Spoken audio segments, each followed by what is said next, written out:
Hello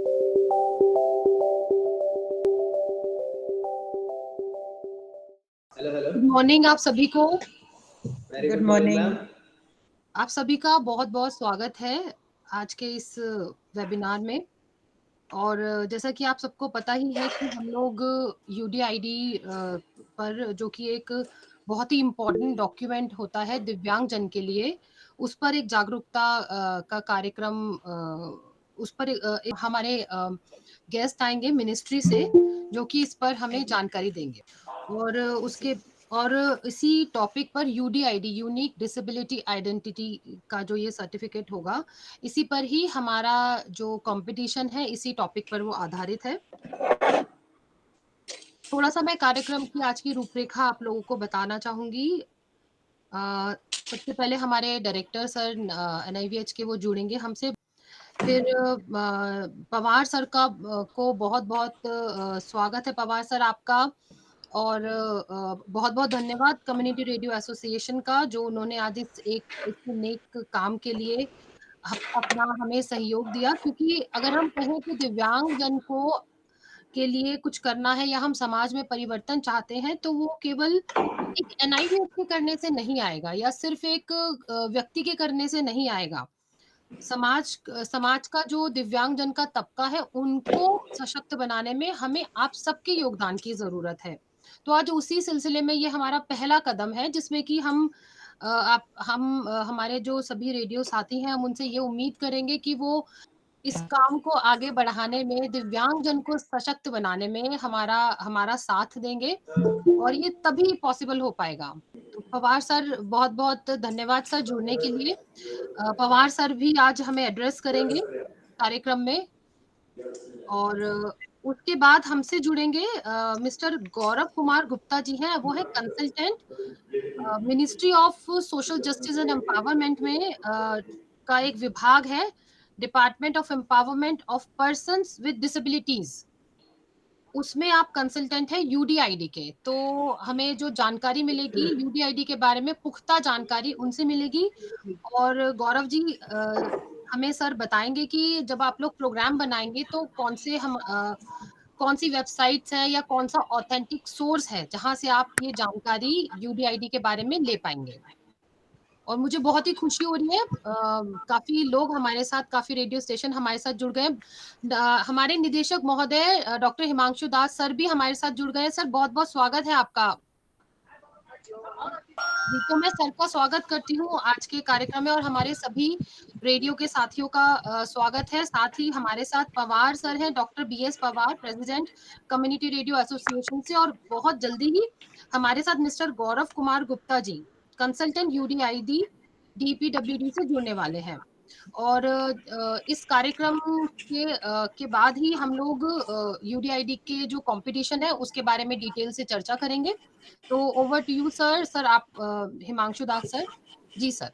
सभी अतिथि, जितने भी गेस्ट हैं, अतिथिजन और मेरे कुलीग्स, हेड देहरादून के स्टाफ, चेतना मैम, रिसोर्स पर्सन्स, और आप लोगों के प्रेसिडेंट साहब को मेरी तरफ से नमस्कार।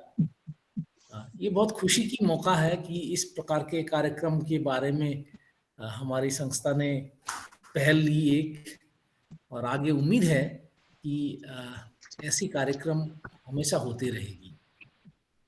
मुझे यकीन है कि radio can be an excellent mode and medium for disability awareness. और दिव्यांगता क्षेत्र में हमारे देश में अभी भी अगर देखेंगे, आप गांव में जाएंगे, कई ऐसे लोग आपको मिलेंगे जिनको दिव्यांगता के बारे में पता नहीं है। और जब दिव्यांगता के बारे में पता नहीं है तो दिव्यांगता के साथ जुड़े हुए जो बेनिफिट्स हैं, कॉन्सेशंस हैं, वो उनको पता नहीं है, सेवाओं के बारे में। और इन सब बेनिफिट, सेवा या कॉन्सेशंस को लेने के लिए जो प्रथम जो सीढ़ी है वह दिव्यांगता की प्रमाण पत्र के बारे में उनको पता नहीं है। तो ये सारी चीजें लिंक्ड एक साइकिल जैसा हो गया है। तो जिसके बारे में मुझे दिव्यांगता के बारे में पता नहीं है, प्रमाण पत्र के बारे में पता नहीं है, सेवाओं के बारे में पता नहीं है, अधिकार के बारे में पता नहीं है, तो ये गाड़ी इस तरीके से चलते चलते जब हम ऐसे ऐसे प्रांत में जाते हैं, दूर दराज के इलाके में जाते हैं जहाँ कोई एनजीओ सक्रिय रूप नहीं है या सरकार की आवाज उन तक कम पहुंच रही है, दुर्गम इलाके में है। उत्तराखंड ऐसी एक एरिया है, हिमाचल ऐसी एक एरिया है, मेरा घर नॉर्थ ईस्ट में है। नॉर्थ ईस्ट के 8 स्टेटों के कई ऐसे जिले हैं, कई ऐसे ब्लॉक है, ऐसे एरिया है। तो हमारा ये कर्तव्य बनता है, मुझे लगता है हमारे दिव्यांग बंधुजनों तक हम जितना ज़्यादा हो सके दिव्यांगता सर्टिफिकेट के बारे में उनको जानकारी दें और दिव्यांगता के साथ जुड़े हुए जितने भी बेनिफिट्स, कंसेशंस वगैरह है वो आगे जाके उसका वो लाभ उठा सके। जो भी सेवाएं है दिव्यांगता के लिए देश भर में, वो सेवा वो ले सके। मैं बहुत खुश हूँ कि आज हमारे साथ आप सब लोग जुड़े हुए हैं। उम्मीद है कि आप लोग अपने अपने कम्युनिटी रेडियो स्टेशन में इस प्रकार के कार्यक्रम आगे रखेंगे, चलाएंगे, जिससे दिव्यांगता से ग्रस्त जो परिवार है उनको बहुत सुविधा मिलेगी। और आज के लिए जो आप लोगों के लिए जो विशेष हम लोगों ने रिसोर्स पर्सन्स इनवाइट किए हैं, मेरा मित्र है, कुलीग है, department of empowerment of persons with disability से गौरव जी। पूरे यूडीआईडी जो प्रोजेक्ट है, ये यूनिक डिसेबिलिटी आइडेंटिफिकेशन सर्टिफिकेशन का, जिस तरीके से आप लोगों का आधार कार्ड है, इस तरीके से दिव्यांगजनों के पास हमारे हिसाब से एक स्मार्ट कार्ड होना चाहिए with equal capacity to date of a Aadhaar card. उसके बारे में वो पूरे देश भर का, ही इज आवर एक्सपर्ट, तो पूरे देश भर का, सारे स्टेट का, सारे यूनियन टेरिटरीज का रोज का डाटा वो कंपाइल करते हैं, रोज का स्टेटिस्टिक्स वो कंपाइल करते हैं और रोज हमें जानकारी देते हैं कि देश भर में दिव्यांगता का कौन सा जिले में, कौन सा ब्लॉक में कितने दिव्यांगता बच्चे आइडेंटिफाइड हुए हैं, मेल कितने हैं, फीमेल कितने हैं, और अन्य बहुत सारे स्टेटिस्टिक्स हैं। तो मैं चाहूंगा उनसे हम सब लोग मिलके आज की बात सुने। बहुत बहुत धन्यवाद चेतना जी, नमस्कार जी, धन्यवाद, thank you. Thank you so much sir. मैं पवार सर से रिक्वेस्ट करूंगी कि 2 शब्द सर कहें कार्यक्रम के बारे में और सीआरए के बारे में। गुड मॉर्निंग सबको, मेरा नमस्कार। डायरेक्टर साहब जो नेशनल इंस्टीट्यूट ऑफ ब्लाइंड के डायरेक्टर साहब हैं और जो हमारे कम्युनिटी रेडियो स्टेशंस जो जुड़े हैं और जो रिसोर्स पर्सन हैं गुप्ता जी, जो हमें आज बताने वाले हैं बहुत सारी बातें से जुड़ी हुई, तो ये बड़ी अच्छी एक पहल है। डॉक्टर दास जी, आपको मैं धन्यवाद देता हूं इसके लिए कि आपने कम्युनिटी रेडियोस को चुना, ये जो डिसेमिनेट करने के लिए इंफॉर्मेशन, जो जानकारी है ये समुदाय के साथ साझा करने के लिए कम्युनिटी रेडियोस को चुना गया। और आपके यहाँ कम्युनिटी रेडियो है भी ऑलरेडी, इंस्टीट्यूट में कम्युनिटी रेडियो ऑपरेट कर रहा है, तो उसकी इम्पोर्टेंस भी। और मैं देख रहा था कि काफ़ी सारे स्किल बेस्ड कोर्सेज भी हैं जो आपके यहाँ अवेलेबल हैं। तो ये हम जुड़ना चाहते थे, खासतौर से ये जो डिसेबिलिटी सेक्टर है, पर्सन्स विद डिसेबिलिटीज हैं, ये एक बहुत बड़ा एक ह्यूमन रिसोर्स है जो कि निगलेक्टेड है, जिनको हम अपने मेन स्ट्रीम में हम नहीं जोड़ पा रहे। और उसका जो मेन रीजन है, जो कारण मुझे लगता है, वो ये है कि आम जन तक हम इनकी सार्थकता को सही ढंग से जो है वो पहुंचा नहीं पा रहे, वो उसका सही प्रदर्शन नहीं कर रहे हैं। तो ये कम्युनिटी रेडियो जो है ये अपने आप में एक सशक्त माध्यम है इसके लिए। धन्यवाद सर।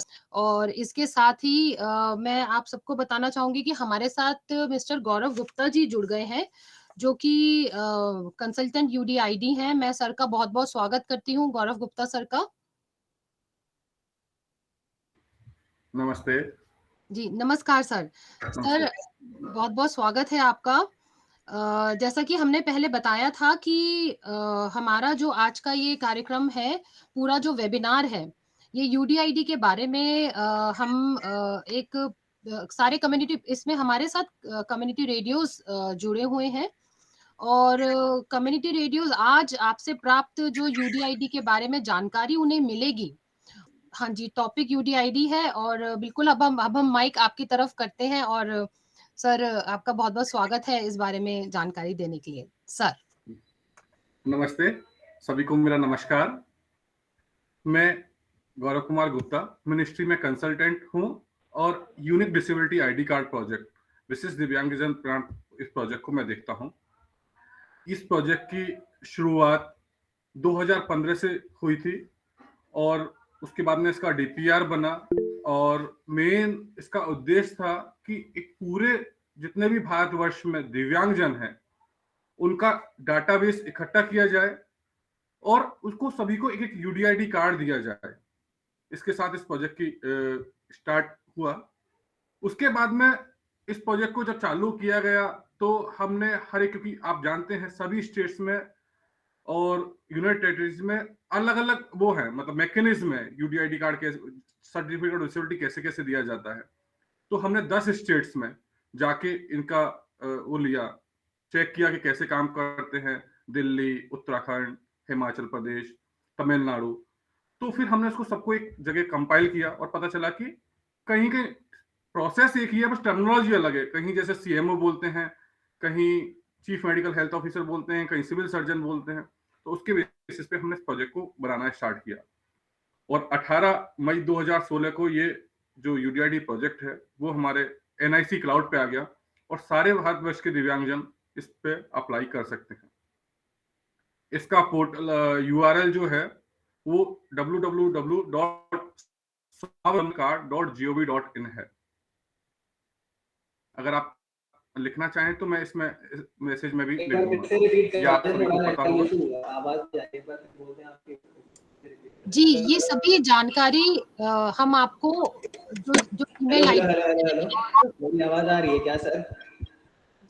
सर आप एक बार वो वेबसाइट एक बार फिर से रिपीट कर दें, कुछ नेटवर्क सर मैंने चैट बॉक्स में लिख दिया है सर, मैंने चैट बॉक्स में भी लिखता जा रहा हूं, वैसे फिर भी मैं बोल देता हूं www.swavlambacard.gov.in। मैं चैट बॉक्स में जो जो इंफॉर्मेशन रहेगी मैं आपको देता जाऊंगा सर। फिर भी कोई इशू हो तो आप मुझसे कुछ इस प्रोग्राम के बाद में या साथ में भी क्वेश्चन पूछ सकते हैं सर। आप चैट बॉक्स में सबसे हम रिक्वेस्ट करेंगे कि आप प्लीज चैट बॉक्स में अपनी क्वेरीज भी डाल सकते हैं और हमें भी हमारे व्हाट्सएप नंबर जो जिससे हम जुड़े हैं उस पर भी दे सकते हैं, ताकि हम आपको उससे संबंधित जानकारी उपलब्ध करवाते रहें। जी सर। हाँ, तो आपको पता है कि एज पर सेंसस 2011 हमारे देश भर में 2.68 करोड़ पीडब्ल्यूडीज हैं, पर्सन विद डिसेबिलिटीज हैं, लेकिन हमारे पास office of chief commissioner of person with disabilities के हिसाब से as on date only 1.75 crore ही दिव्यांगता प्रमाण पत्र दिए जा चुके हैं, जिसकी स्टेट वाइज हमारे पास रिपोर्ट्स अवेलेबल है और उसी को हम बेस मान के, जो ऑफिस ऑफ सीसीपीडी ने हमें डाटा दिया है उसी के बेसिस पे हम काम कर रहे हैं। तो पहले तो मैं बताना चाहूंगा कि जो सीसीपीडी का डाटा है वो हमें स्टेट से ही मिलता है, राज्यों से ही मिलता है, उसके बेसिस पे हम उस पर काम करते हैं। तो यूडीआईडी प्रोजेक्ट का जो है उस पर लोग अप्लाई करते हैं, पर्सन विद डिसेबिलिटीज अप्लाई करते हैं। जैसे मैं उत्तराखंड की बात करूं तो उत्तराखंड में अभी 13 डिस्ट्रिक्ट्स है। तो इसका प्रोसेस ये है कि जो भी दिव्यांगजन यूडीआईडी कार्ड के लिए अप्लाई करना चाहते हैं उसको swavlambancard.gov.in पे जाके अप्लाई करना होगा। डिटेल्स है उसमें, डिटेल्स में उनका नाम है, एड्रेस है, पर्सनल डिटेल्स है, डिसेबिलिटी डिटेल है, एजुकेशनल डिटेल्स है और कुछ सर्टिफिकेट्स हैं जो उनको लगाने पड़ेंगे, डॉक्यूमेंट्स है जो लगाने पड़ेंगे। उसमें मैंडेटरी डॉक्यूमेंट्स सारे जो हैं वो फोटो है, एक एड्रेस प्रूफ है जो एमएचए की गाइडलाइंस हैं उसके हिसाब से, जिसमें आधार कार्ड है, डिसेबल्ड और भी जो डॉक्यूमेंट्स हैं वो एमएचए की गाइडलाइंस के हिसाब से है। थर्ड है जो है डिसेबिलिटी सर्टिफिकेट, वो मैंडेटरी नहीं है, अगर आपके पास है तो आप लगा सकते हैं, नहीं तो नहीं, क्योंकि जब आप पर्सनल डिटेल के बाद जब डिसेबिलिटी डिटेल्स में जाएंगे तो आपसे पूछेगा आपके पास डिसेबिलिटी सर्टिफिकेट है तो आप लगाइए, तो उसकी फिर उसके बाद में डिटेल डालनी पड़ेगी, नहीं है तो कोई बात नहीं, आपको जो भी इंफॉर्मेशन आपके पास डिसेबिलिटी की है अब उसके बाद दिव्यांगजन अपना भर के आगे चल सकता है। जैसे ही फॉर्म सारा भर जाएगा, इसमें हमने मैसेजिंग का सिस्टम लगाया हुआ है। जैसे ही दिव्यांगजन अपना अप्लाई करता है और अपना फॉर्म पूरा सबमिट कर देता है, उसके बाद उसके पास एक मैसेज आता है कि आपका दिव्यांग यूडीआईडी कार्ड के लिए जो एप्लीकेशन भरा है वो सक्सेसफुल भर दिया गया है और उसको एक हॉस्पिटल अलॉट हो जाता है। जैसे दिल्ली मैं उत्तराखंड की बात करूं तो उत्तराखंड में 13 डिस्ट्रिक्ट्स हैं, उसमें जो भी डिस्ट्रिक्ट से भरेंगे एड्रेस के हिसाब से उनको वहां पे हॉस्पिटल मिल जाएगा। उसके बाद में जो वहां के सीएमओ साहब हैं या सिविल सर्जन साहब हैं, उनके जो डीलिंग हैंड है वो आपको डेट डिसाइड करेंगे कि किस दिन आपको असेसमेंट के लिए आना है। और अगर ऑलरेडी उनके पास सर्टिफिकेट है तो वो डॉक्टर के ऊपर डिपेंड करेगा कि वो उनको दोबारा असेसमेंट के लिए बनाना चाहते हैं या फिर उसी के बेसिस पर उनको यूडीआईडी कार्ड वितरित करना चाहते हैं। जैसे ही उनके पास आएगा, उनको असेसमेंट के लिए जाना पड़ेगा, तो कंसर्न डिस्ट्रिक्ट्स के जो स्पेशलिस्ट हैं, डॉक्टर साहब हैं, वो उसको असेसमेंट के लिए कॉल करेंगे। असेसमेंट के लिए उनको जाना पड़ेगा, उनके पास स्पेशलिस्ट उसका असेसमेंट करेंगे, उसका वो एंडोर्समेंट करेंगे, क्या उनको डिसेबिलिटी है, किस टाइप की है, कितना है। उसके बाद मेडिकल बोर्ड बैठेगा। मेडिकल बोर्ड बैठने के बाद में मेडिकल बोर्ड उनका फाइनल परसेंटेज और डिसेबिलिटी डिसाइड करेगा, और ये सारा प्रोसेस ऑनलाइन है। उसके बाद में सीएमओ के पास फाइनल एप्लीकेशन जाएगी और वो इनका यूडीआईडी कार्ड और डिसेबिलिटी सर्टिफिकेट इशू करते हैं। डिसेबिलिटी सर्टिफिकेट इशू करने के बाद में हमारी एजेंसी है अभी चेन्नई में, वो इसको प्रिंट करके डिस्पैच करती है और सारे दिव्यांगजनों को ये उनके घर के पते पे मिलता है। अभी आप शायद बहुत सारे लोग जानते होंगे, अभी कुछ इश्यूज आ रहे थे कि लोगों को कार्ड नहीं मिल पा रहे थे क्योंकि ऑर्डिनरी पोस्ट से जा रहे थे। लेकिन अभी भारत सरकार ने इसमें डिसीजन लिया है कि सभी कार्ड अब इसी मंथ से सारे कार्ड स्पीड पोस्ट से जाएंगे, जिसकी ट्रैकिंग की जा सकेगी कि आपको कहाँ कब मिलेगा और सारी सुविधा इसमें रहेगी। आपको पता होगा कि 2016 से पहले 7 तरह की दिव्यांगता थी, तो लेकिन अभी हमारे यूडीआईडी पोर्टल में 21 टाइप की डिसेबिलिटीज को हमने इंक्लूड किया गया है और सभी में उनके दिव्यांगता प्रमाण पत्र दिए जा रहे हैं। जैसे मैं अभी मैंने उत्तराखंड की रिपोर्ट की, क्योंकि सभी लोग उत्तराखंड से हैं, तो 13 डिस्ट्रिक्ट वाइज हमारे पास डाटा अवेलेबल है कितनी एप्लीकेशन आई है। आपको पता होगा कि हमारे पास इसमें 2 तरह की एप्लीकेशंस आती हैं। फ्रेश एप्लीकेशन मतलब जिनके पास में पहले जब उन्होंने फॉर्म भरा था तो उनके पास दिव्यांगता प्रमाण पत्र नहीं था। दूसरे तरह के वो लोग होते हैं जिन्होंने जब फॉर्म भरते वक्त बोला कि मेरे पास दिव्यांगता प्रमाण पत्र है, उसकी कॉपी अटैच की है। तो दोनों के हमारे पास रिपोर्ट्स हैं, दिव्यांगता वाइज हमारे पास रिपोर्ट्स हैं, और मैं उसको कंपाइल करके जो अभी हमारे डायरेक्टर साहब बता रहे थे कि मैं पर डे हमारे पास में ताल्लुक वाइज है, डिसेबिलिटी वाइज डिटेल्स है, उसको हम कंपाइल करते हैं और एक ग्रुप बना रखा है हमने। जो सोशल वेलफेयर ऑफिसर हैं, आपके डिस्ट्रिक्ट के सोशल वेलफेयर ऑफिसर हैं, स्टेट के जो सेक्रेटरीज है, स्टेट के जो डायरेक्टर है, उनको हम वो रिपोर्ट डालते हैं। इसके लिए भारत सरकार स्टेट्स को, डिस्ट्रिक्ट्स को प्रचार प्रसार के लिए काफी पैसा देती है, जिससे कि वो प्रचार प्रसार कर सके। उत्तराखंड में सभी स्टेट्स में हम देते हैं। तो ये हमारा एक प्रोसेस था। अगर आप प्रोसेस देखना चाहते हैं तो मैं प्रोसेस की एक स्लाइड बनाई हुई है, लेकिन वो काफी बड़ी है, कैसे कैसे होता है। अगर आप बोलेंगे या डायरेक्टर साहब मुझे आदेश करेंगे तो मैं वो दिखाना चाहूंगा।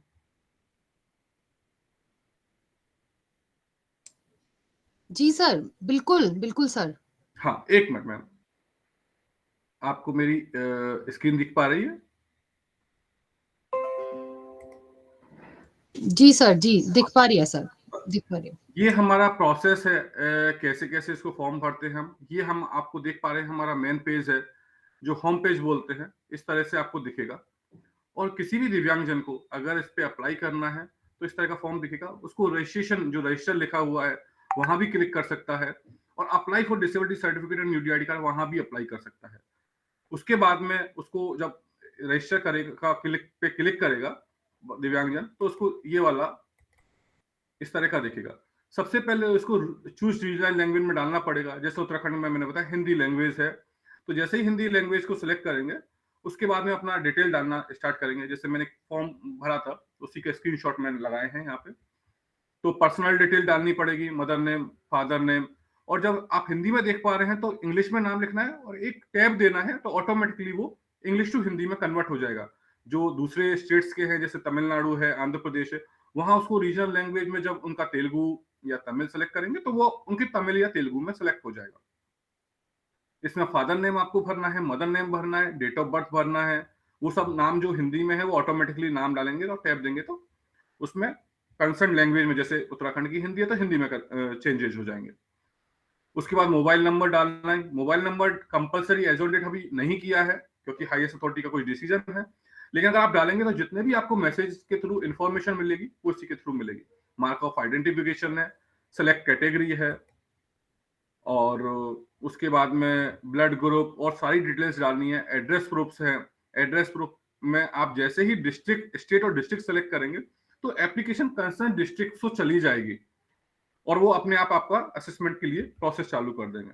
उसमें परमानेंट एड्रेस है, परमानेंट एड्रेस के बाद में एजुकेशन क्वालिफिकेशन है। जैसे ही आप एक पहला जो पर्सनल डिटेल फिल करेंगे उसके बाद में जब नेक्स्ट करेंगे तो डिसेबिलिटी डिटेल आप देख पा रहे हैं अगर मेरी इसमें तो देखेगा do you have disability certificate, yes और नो। हेलो सर, देख पा रहे हैं आप सब लोग? हाँ जी सर, स्क्रीन शेयर हो रही है। हाँ, तो do you have disability certificate, तो आपको इसमें यस या नो, अगर यस है तो आपको अपना सर्टिफिकेट अपलोड करना है और डिटेल को डालनी है, जो भी उसमें है, कब बना है या क्या डिसेबिलिटी थी, कहाँ से इशू हुआ है, कब इशू हुआ है। और अगर नहीं है तो नो। नो करके फिर वो आपको जितने भी आपको इंफॉर्मेशन है डिसेबिलिटीज की, लोकोमोटर है, कब से है, एरिया क्या है, किस हॉस्पिटल में आपका अगर कोई ट्रीटमेंट चल रहा है तो वो सारी डिटेल डाल के उसको नेक्स्ट करना है। जैसे ही आप नेक्स्ट करेंगे उसके बाद में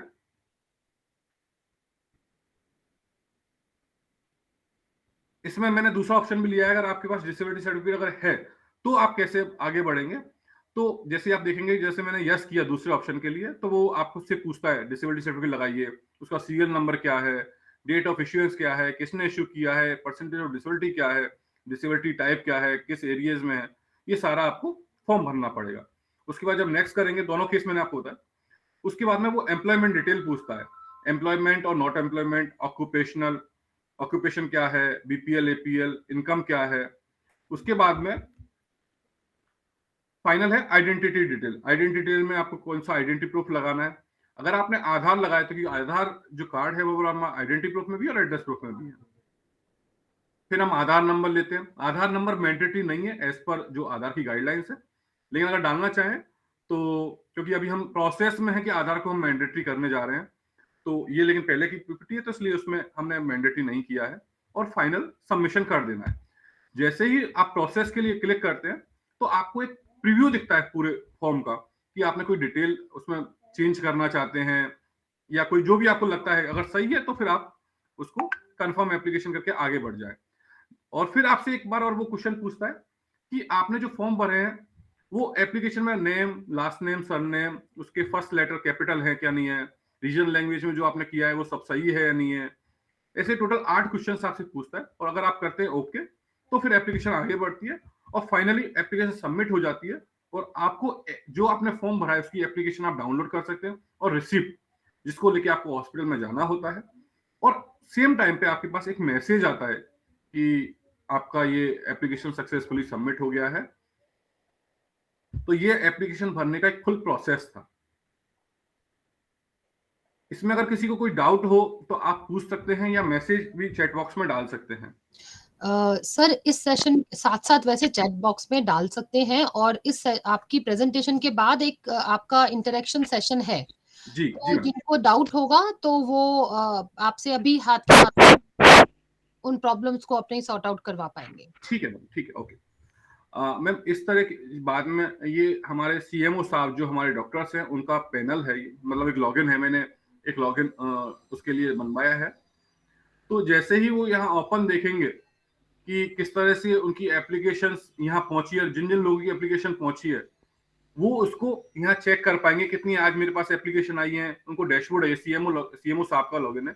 तो वेस्ट बंगाल में एक सीएमओ के मैंने स्टेशन के लिए बनाया हुआ है, केवल टेस्ट पर्पस के लिए है, बीरभूम डिस्ट्रिक्ट से। तो मैंने एप्लीकेशन जो डाली थी वो राजेश जी की डाली थी और उसको वहां पे उनको दिखेगी कि इतनी एप्लीकेशन मेरे पास आई हैं, इतनी मैंने क्लोज कर दी है। ये उनका डैशबोर्ड का लॉगिन है, आप देख पा रहे हैं। हेलो हाँ जी सर, यस सर। सर, ये सवाल पूछना चाहता हूँ, ये कितनी उम्र के मतलब जो दिव्यांग लोग हैं इसमें एप्लीकेशन कर सकते हैं?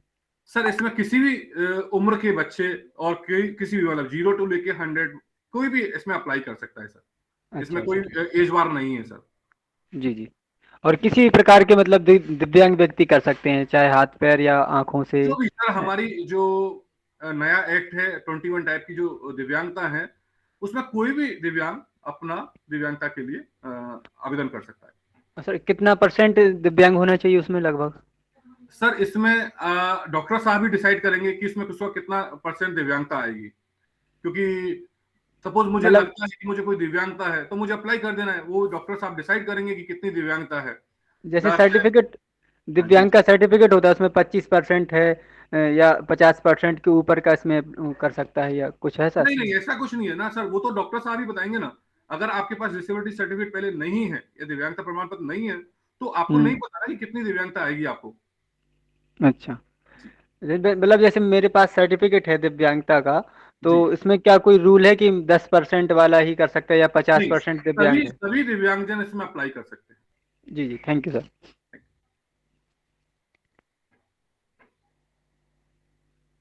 इसके बाद आप देखेंगे कि एप्लीकेशंस वेरीफाई एप्लीकेशंस में जाते हैं, एप्लीकेशंस उनको दिखने लगेगी। उसके बाद में सबसे पहला ऑप्शन होता है वेरीफाई एप्लीकेशन। आप नेक्स्ट में एक बार जाता हूँ।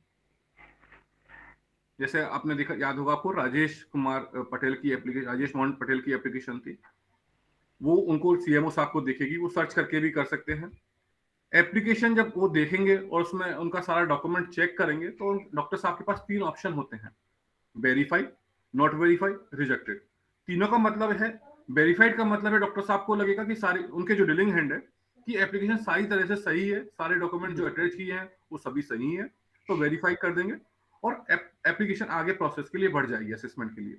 दूसरा ऑप्शन है नॉट वेरीफाइड, मतलब डॉक्टर साहब के जो डीलिंग हैंड है उन्होंने देखा और उनको लगा जो उन्होंने सर्टिफिकेट लगाया है या जो उन्होंने आधार कार्ड लगाया है या जो भी डॉक्यूमेंट लगाए वो क्लियर नहीं है या दिख नहीं रहे हैं या डिटेल्स में थोड़ा गड़बड़ है, जैसे नाम लिखा है राजेश कुमार और जो डॉक्यूमेंट्स हैं वो राजेश प्रसाद के, कोई भी एक्स वाई जेड जो उनको प्रॉब्लम, तो उसको नॉट वेरीफाइड लिखेंगे। लेकिन जैसे ही वो नॉट वेरीफाइड करेंगे कुछ रीजन लिखना पड़ेगा उनके डीलिंग हैंड को, क्या रीजन है।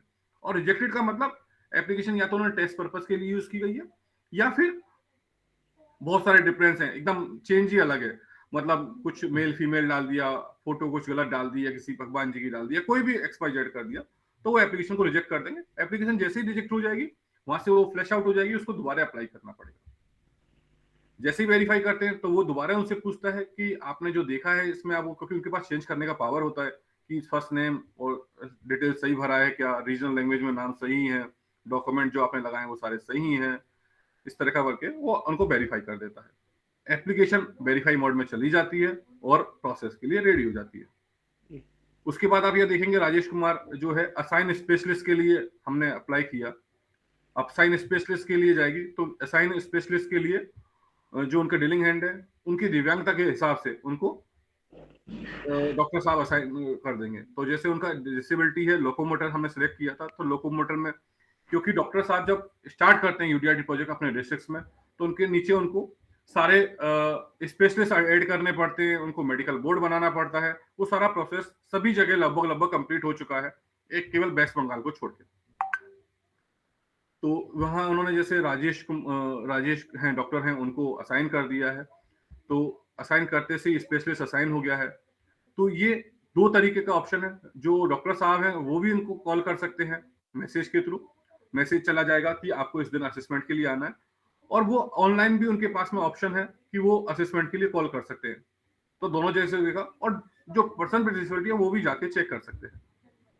ये उनकी रेफरल शीट निकलेगी पोर्टल से, जो जो उनके डॉक्टर साहब के डीलिंग हैंड है, सीएम को डीलिंग हैंड है, वो उनको दे देंगे। तो उसमें लिखा हुआ है, आप देखेंगे कि स्पेशलिस्ट नेम कौन है, डॉक्टर राजेश है, उनका हॉस्पिटल का नाम क्या है, हॉस्पिटल का एड्रेस क्या है, टाइप ऑफ डिसेबिलिटी क्या है।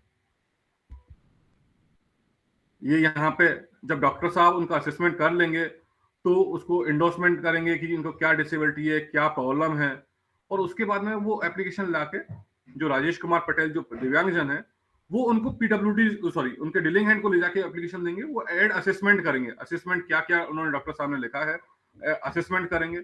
असेसमेंट के टाइम पे वो पूछेगा क्या असेसमेंट है, तो आप ये देख पाएंगे, उनका डिसेबिलिटी टाइप करेगा, उनका सब टाइप क्या करेगा, अफेक्टेड पार्ट क्या है, डायग्नोसिस क्या है, और असेसमेंट शीट जो डॉक्टर साहब ने असेसमेंट लिखा है पेपर पे, जो मैंने आपको रेफरल शीट दिखाई थी और रिमार्क वो है, वो उसमें असेसमेंट करके एड असेसमेंट कर देंगे। आप ये देख रहे हैं एड असेसमेंट हो गया है, अपडेट असेसमेंट का ऑप्शन।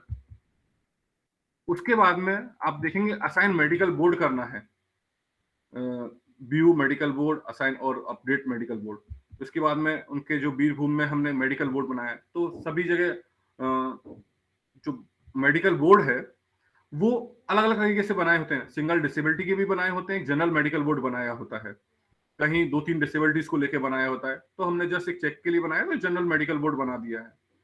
उसमें एक चेयरपर्सन होते हैं और कंसर्न स्पेशलिस्ट होते हैं, वो उनको असाइन कर देंगे।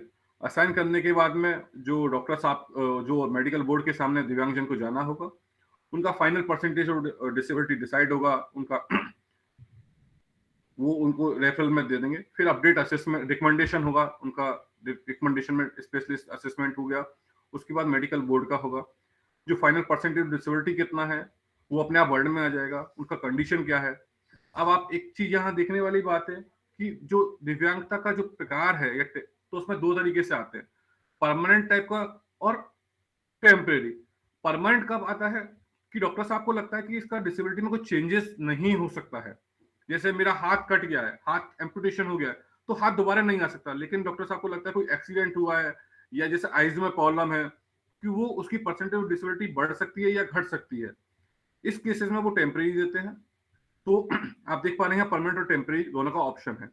फिर रिकमेंडेशन शीट जो मेडिकल बोर्ड ने की है और रिमार्क कितना परसेंटेज ऑफ डिसेबिलिटी उन्होंने फाइनली दिया है, इस तरह का मेडिकल बोर्ड है। और डॉक्टर साहब को लगता है कि मेडिकल बोर्ड को लगता है कि डिसेबिलिटी देने के लायक नहीं है, तो वो उसको नो भी कर सकते हैं। आप देख रहे हैं डच बोर्ड agree to issue disability certificate. अगर नो करेंगे तो फिर नहीं मिलेगा उनको, और यस करेंगे तो ये रिकमेंडेशन आ जाएगा कितना परसेंटेज है, क्या है, और फाइनल रिमार्क कितना है। इस तरीके से उनका डिसेबिलिटी सर्टिफिकेट इशू हो जाता है। सॉरी, इसके बाद में मेडिकल बोर्ड अप्रूव कर देता है। और फाइनली सीएमओ साहब जो डिस्ट्रिक्ट के सबसे बड़े अधिकारी होते हैं, सीएमओ सिविल सर्जन, उनके पास जाती है, वो एप्लीकेशन को चेक करते हैं और उनके पास एप्लीकेशन दिखती है और फाइनली वो अप्रूव करते हैं। अप्रूव करने के बाद में एप्लीकेशन अप्रूव हो जाती है और वहां से वो जनरेट डिसेबिलिटी सर्टिफिकेट और यूडीआईडी कार्ड जनरेट कर सकते हैं। अभी तक हमारे यूजर लॉगिन के कारण हम करवा रहे थे, लेकिन अभी भारत सरकार ने डिसीजन किया है कि सारे जो दिव्यांगता प्रमाण पत्र हैं वो डिजिटली साइंड होंगे, जिससे कि कोई फेक बनने का चांसेस ना रहे। और ये डॉक्टर साहब ने बनाया है, उसकी अथॉरिटी रहेगी कि डॉक्टर साहब ने ही बनाया है, क्योंकि उनके पास आधार का ऑथेंटिकेशन आएगा। फिर वो डाउनलोड कर सकते हैं। इस तरह का ये जनरेट यूडीआईडी कार्ड हुआ है और ये सर्टिफिकेट जो नया एक्ट है उसके हिसाब से बना है।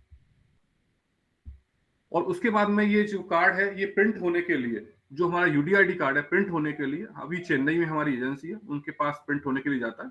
और वो अभी तक मतलब लास्ट मंथ तक ऑर्डिनरी पोस्ट से भेजते रहे थे, लेकिन अभी इस मंथ से अभी जस्ट जो नया बैच जाएगा वो स्पीड पोस्ट के जाएगा और सभी को एक मैसेज जाएगा कि आपका यूडीआईडी कार्ड इस स्पीड पोस्ट ट्रैकिंग से गया है, आप अपना चेक कर सकते हैं। धन्यवाद। और कुछ अगर आप। जी सर, बहुत बहुत धन्यवाद सर। एक प्रश्न अभी मैं देख रही थी चैट बॉक्स में कि ये तो ऑनलाइन है और अगर कोई खुद ऑनलाइन इस फैसिलिटी को नहीं यूज कर पाते हैं तो ऑफलाइन कोई कैसे? हाँ मैम, इसके लिए भारत सरकार ने कॉमन सर्विस सेंटर का आपने नाम सुना होगा। कॉमन सर्विस सेंटर में जाके अप्लाई कर सकते हैं और मिनिमल 10 रुपए चार्ज पे उनका फॉर्म भरेंगे वो, तो वहां जाके भी अप्लाई कर सकते हैं। अगर वो नहीं कर सकते तो किसी के बिहाफ पे साइबर कैफे में भी जाके कर सकते हैं, सीएमओ ऑफिस में, और काफी जगह डॉक्टर साहब भी डिस्ट्रिक्ट और स्टेट वाइज वो लोग अप्लाई करवाते हैं, क्योंकि डॉक्टर साहब को भी हमने फैसिलिटी दी हुई है सीएमओ ऑफिस में भी और सोशल वेलफेयर ऑफिस में भी हमने सुविधा दी हुई है कि वो अप्लाई कर सके।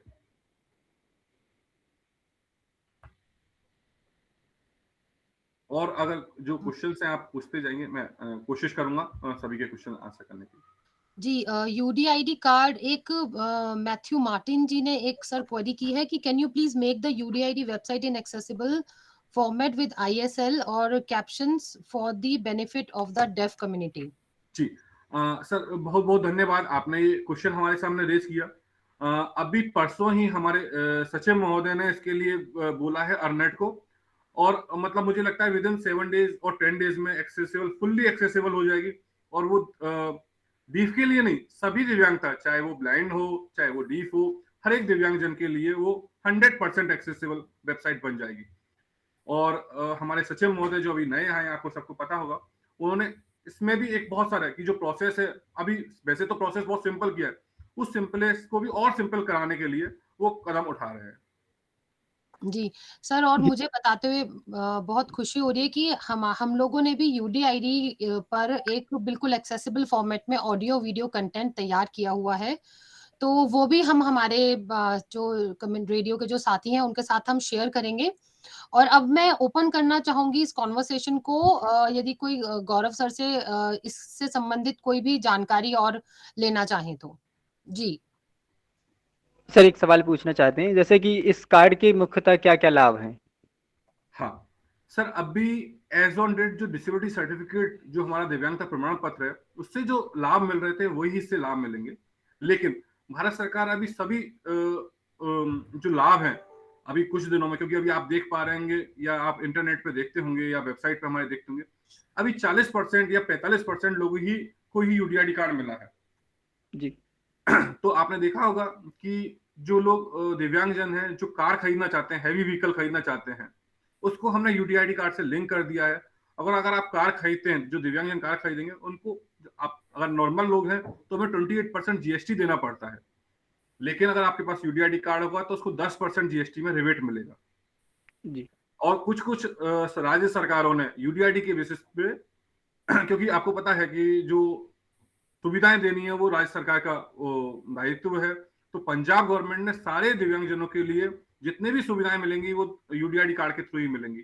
उत्तर प्रदेश की मैं बात करूं तो उत्तर प्रदेश में बसों में जो भी जो कंसेशन होता है, ट्रेवल कंसेशन, वो यूडीआईडी कार्ड के बेसिस पे दिया है। एमपी ने भी, महाराष्ट्र ने भी एकदम नया प्रोजेक्ट है, मतलब 3-4 साल 5 साल हुए हैं, तो धीरे धीरे करके सारा, तो उसका मेन मोटिव ये है, एक दिव्यांग एक पहचान।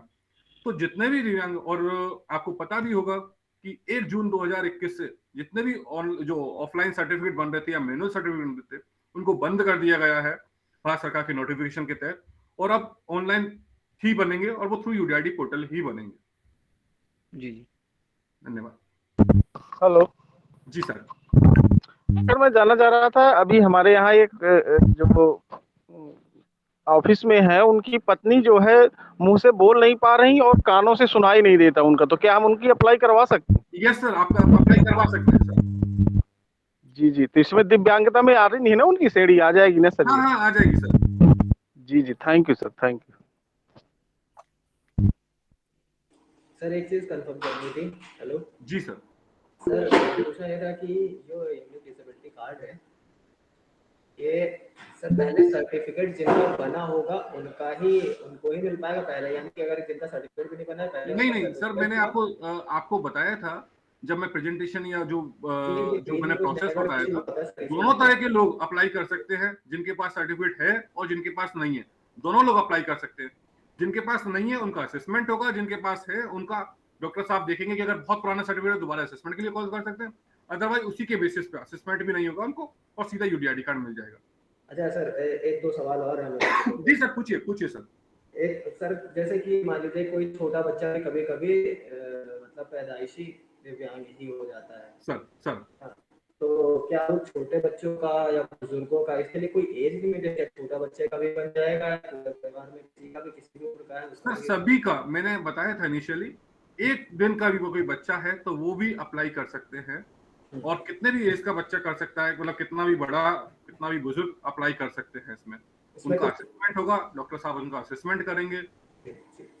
खर्च भी कुछ बता सकते हैं क्या अप्रोक्सीमेट कितना, जैसे कि जन सुविधा केंद्र पर जाए साइबर कैफे में, क्योंकि मान लीजिए ज्यादातर दिव्यांगजन जो होंगे वो बहुत पढ़े लिखे नहीं होंगे, तो वो तो कहीं जा करके ही अप्लाई करेंगे। हाँ सर, मैंने बताया था ना, कॉमन सर्विस सेंटर जो हमारे कॉमन सर्विस सेंटर है, आपके यहाँ हो सकता है उनका कुछ नाम अलग बोलते हैं, कहीं जन सेवा केंद्र बोलते हैं, कहीं ई मित्र बोलते हैं, जैसे राजस्थान में ई मित्र बोलते हैं, यूपी में जन सेवा केंद्र बोलते हैं, तो आपके यहाँ मुझे एग्जैक्टली नाम नहीं पता है, वहां जाके आप अप्लाई कर सकते हैं। और भारत सरकार के इसके साथ में एमओयू साइन हो रखा है सर।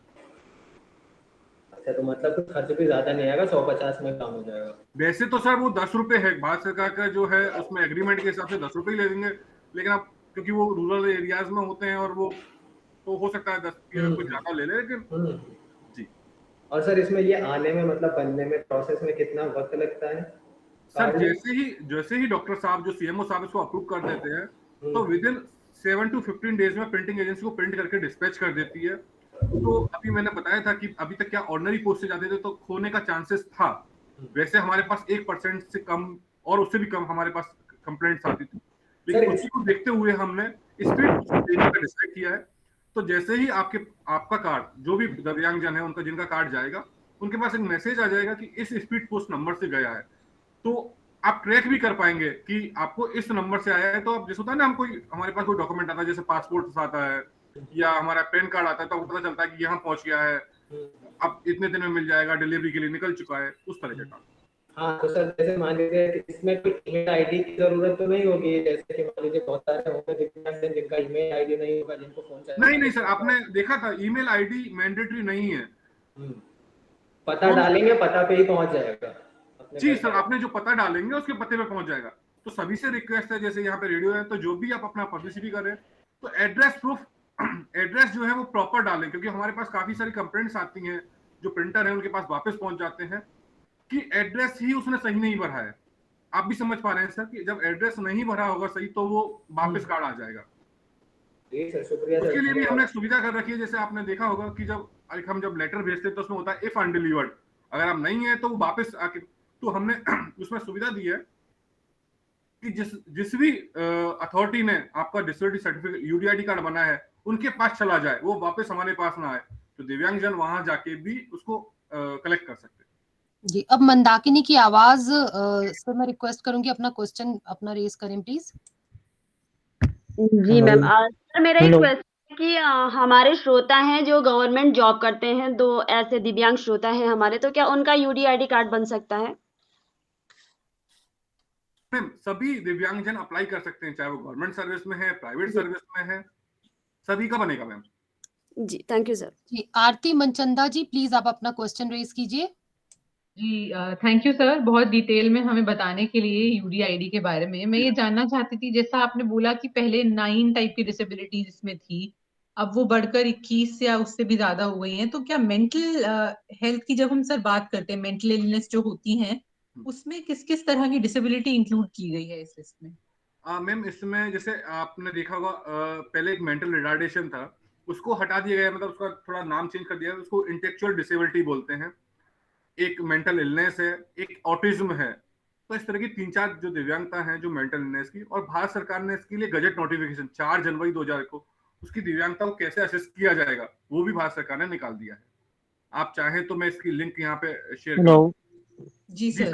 जी, रेडियो वसुंधरा ने हैंड रेज किया है, हम एक के बाद एक आपकी क्वेरीज ले रहे हैं, तो प्लीज रेडियो वसुंधरा से रिक्वेस्ट है कि आप अपना क्वेश्चन रेज कीजिए। अच्छा, नमस्कार सर, मैं बारामती महाराष्ट्र वसुंधरा वाहिनी से बोल रही हूँ। सर क्या उम्र से होने वाला बहरापन या दृष्टिहीनता या दृष्टि हानि होती है, ये विकलांगता कही जाएगी? कभी कोरोना ग्रस्त के लोगों को भी अभी बहरापन महसूस हो रहा है। हेलो, जिन्हें कोरोना हुआ था उन्हें भी बहरापन महसूस हो रहा है, तो क्या वो भी एक विकलांगता है? जी मैम, अगर जैसे आपको लगता है या जो भी दिव्यांगजनों को लगता है जैसे कोरोना हुआ है, वो अपना अप्लाई करेंगे, और जो डॉक्टर साहब है वो उसको असेसमेंट करके उनको लगता है कि जो भी टेस्ट होते हैं, बेरा टेस्ट होता है और जो भी टेस्ट होते हैं, उसके बाद उनको लगता है कि इनका दिव्यांगता प्रतिशत इतना है, तो उनको वो दिव्यांगता प्रमाण पत्र और यूडीआईडी कार्ड इश्यू कर सकते हैं। अच्छा, thank you sir. Divya Soni ji, Divya Soni जी।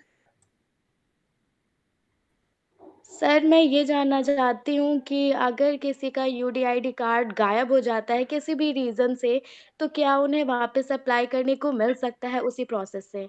नहीं मैम, अगर आपका मतलब आपका बना है, ठीक है, आपका खो गया है, मिस हो गया है, या कोई मतलब चोरी हो, मतलब जो भी हो सकता है, तो अभी मैम हम क्या कर रहे हैं, एज ऑन डेट तो हम फ्री में ही दोबारा प्रोवाइड कर रहे हैं। आप हमारा एप्लीकेशन, हमारी ईमेल आईडी से आप उस पर डाल दीजिए, लेकिन उसके बाद हो सकता है बाद में एक नॉमिनल चार्ज है 10-15 रुपए 20 रुपए, जिसमें भी वो चार्ज लगेगा एक्स्ट्रा।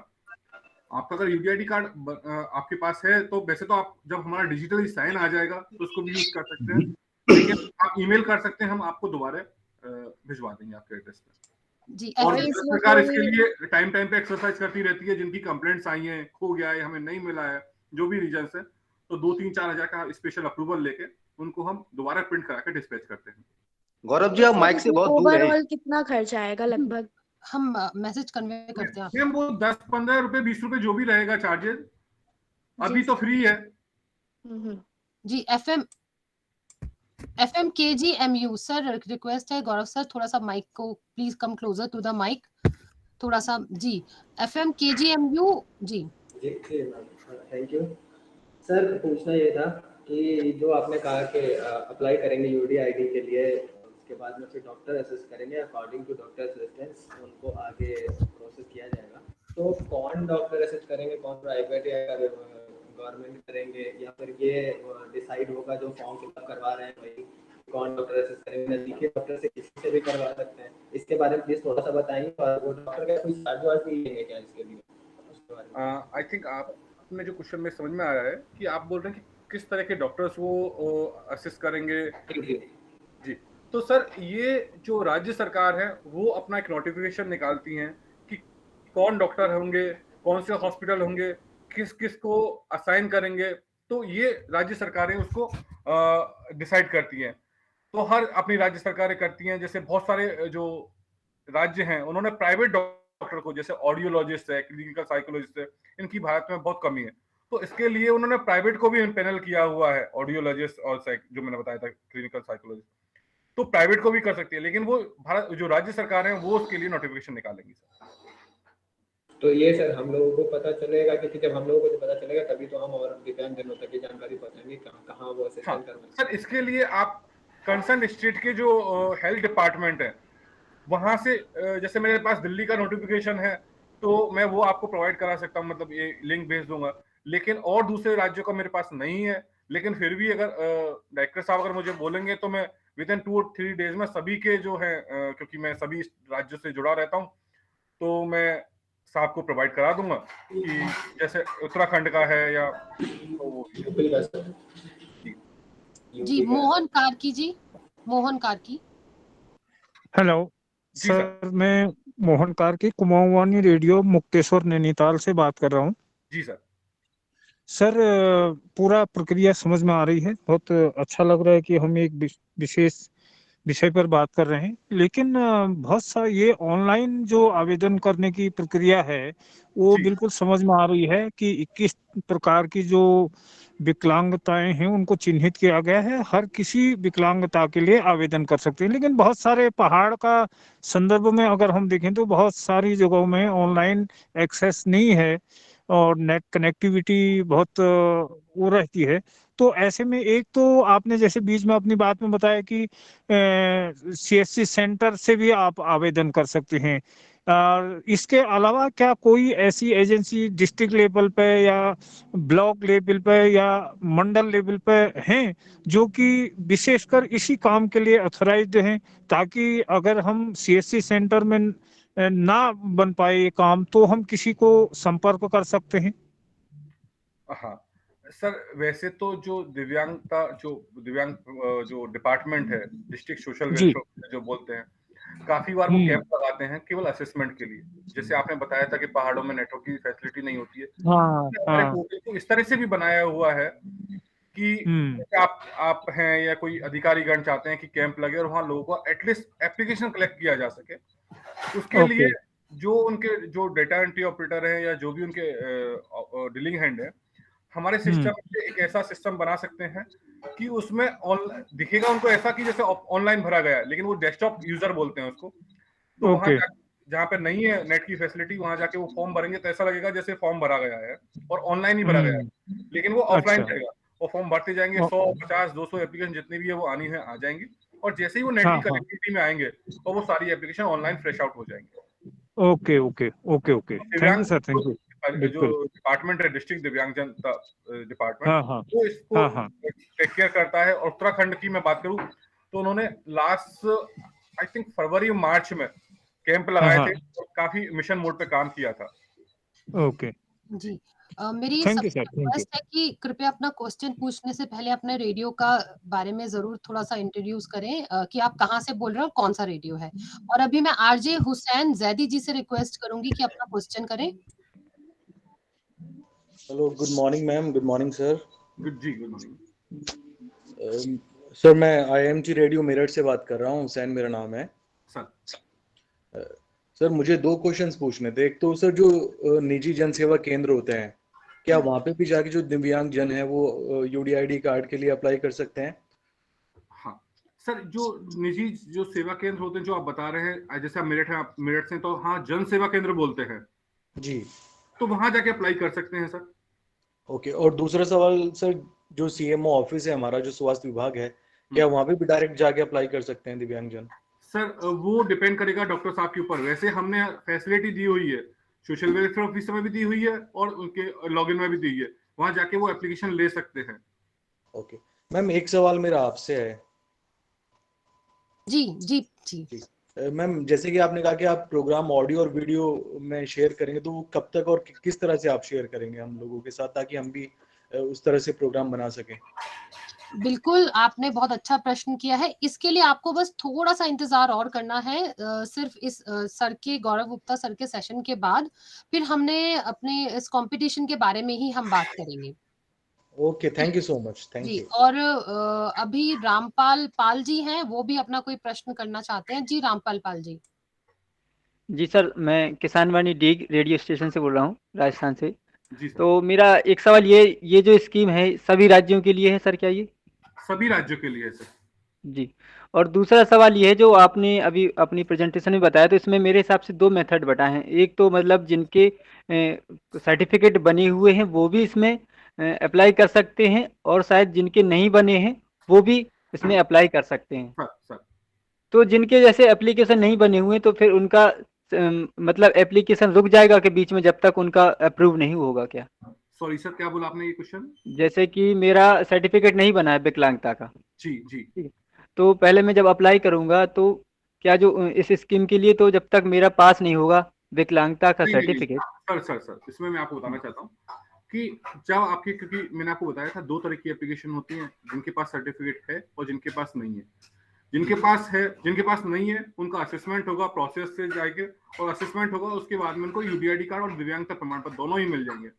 जी। लेकिन जिनके पास सर्टिफिकेट है, वो डॉक्टर साहब देखेंगे कि अभी रिसेंटली बना हुआ है, 2 साल पहले है, 3 साल पहले या 5 साल पहले है, तो अपने रिकॉर्ड से वो मैच करेंगे, चेक करेंगे और उसको बिना आपको जाए हुए, असेसमेंट कराए हुए दिव्यांगता प्रमाण पत्र मिल जाएगा। जी सर, एक सवाल और पूछना चाह, क्या सर आपकी इस यूडीआईडी संस्था के तहत क्या ऐसी कोई सुविधा है, जैसे कि आपने देखा होगा आधार कार्ड बन रहे हैं, ई श्रम कार्ड बन रहे हैं, गांव-गांव जाकर बनते हैं, तो क्या ऐसा इस कार्ड के लिए भी हम लोग की तरफ से कोई ऐसी सुविधा है कि गांव में जाता है कोई एजेंट और इस प्रकार के कार्ड बनाता है? नहीं सर, ऐसा कोई अभी नहीं है, लेकिन स्टेट जो राज्य सरकारें हैं वो कैंप लगाती हैं टाइम टाइम पर। जैसे अभी बिहार से कोई है तो बिहार में आपको पता होगा शेड्यूल दिया जाता है कि इस दिन उस दिन वहाँ कैंप लगेगा, उस दिन वहाँ लगेगा। उत्तराखंड में काफी जगह कैंप लगे हैं, हिमाचल में लगते हैं, यूपी में लगते हैं। तो ये अलग अलग राज्य सरकारें अपने लेवल पे ये डिसीजन लेती हैं और वहाँ प्रोग्राम करती हैं। जी, वर्षा सेन जी से अब अनुरोध है। वर्षा जी, आप कृपया क्वेश्चन कीजिए। नमस्कार सर, मैं अरपा रेडियो से अनीश श्रीवास बोल रहा हूँ। तो मेरा एक सवाल ये है सर कि जो विकलांग घर से बाहर नहीं निकल सकते या विकलांग कार्ड बनाने की किसी भी स्थिति में नहीं जा सकते बाहर, उनके लिए क्या व्यवस्था है सर इस कार्ड को बनाने की? सर, आपका रेडियो स्टेशन कहाँ है, प्लीज उसका बताइए। बिलासपुर छत्तीसगढ़ में है जी अरपा रेडियो हमारा। जी जी सर, इसके लिए तो मेरे पास इंफॉर्मेशन नहीं है कि उनके, क्योंकि असेसमेंट के लिए तो जाना पड़ेगा, लेकिन हो सकता है, मतलब मुझे इसका आइडिया नहीं है। आई थिंक हमारे जो डायरेक्टर सर हैं वो शायद इस पर कुछ डालेंगे कि कैसे होगा। लेकिन फिर भी स्पेशल केसेस में जैसे आप बता रहे हैं एकदम बैड रिटर्न है, तो जी कुछ केस हो सकता है, लेकिन उसके बारे में सर मुझे पता नहीं है। इस संबंध में हम आपको जानकारी बाद में उपलब्ध करवा सकते हैं। तो आप व्हाट्सएप ग्रुप से उम्मीद है कि सभी लोग जुड़े होंगे। आप लोग जो नहीं जुड़े हैं कृपया हमें बताइए, हम आपको जोड़ेंगे। जी, अगला प्रश्न करेंगे अब संज्ञा टंडन जी से। रिक्वेस्ट है कि आप प्लीज अपना प्रश्न करें। जी सर, गौरव गुप्ता सर का मैं सर नंबर आप भेज देंगे तो अच्छी बात है व्हाट्सएप उसमें चैट बॉक्स में, क्योंकि ये मैं भी अरपा रेडियो बिलासपुर से बोल रही हूँ, छत्तीसगढ़ से। मेरे यहाँ ये लड़की जो साथ में बैठी हुई है ये दिव्यांग और काम कर रही है, मेरे यहाँ एज एम्प्लॉय काम कर रही है। तो इसने 5 महीने पहले कार्ड अप्लाई किया है ऑनलाइन और अभी तक इसके पास कोई सूचना नहीं है। तो ये मुझे अभी बहुत बताने की स्थिति में नहीं है। अभी प्रोग्राम चल रहा था और ये अभी आई, इसलिए मैंने आपसे पूछा, इसलिए मैं बोल रही हूँ आप मुझे नंबर अलग से दे दीजिए तो मैं आपसे अलग से कॉन्टेक्ट। जी मैम, मैं आपको नंबर प्रोवाइड करा दूँ। अभी वर्षा सेन जी से बात हो गई है और Aarti Manchanda ji still has raised her hand. Aarti ji, आपका अभी कोई प्रश्न है क्या बाकी? नहीं सॉरी मैम, मैं हैंड लोअर करना भूल गई थी। Okay perfectly fine. तो यहीं पर ही अगर हम इजाजत लेते हैं सभी इस सेशन को वाइंड अप करने के लिए। गौरव गुप्ता सर, आपका बहुत बहुत धन्यवाद। आपने इतनी इम्पोर्टेंट जानकारी इतने आसान शब्दों में हमें उपलब्ध करवाई है सर।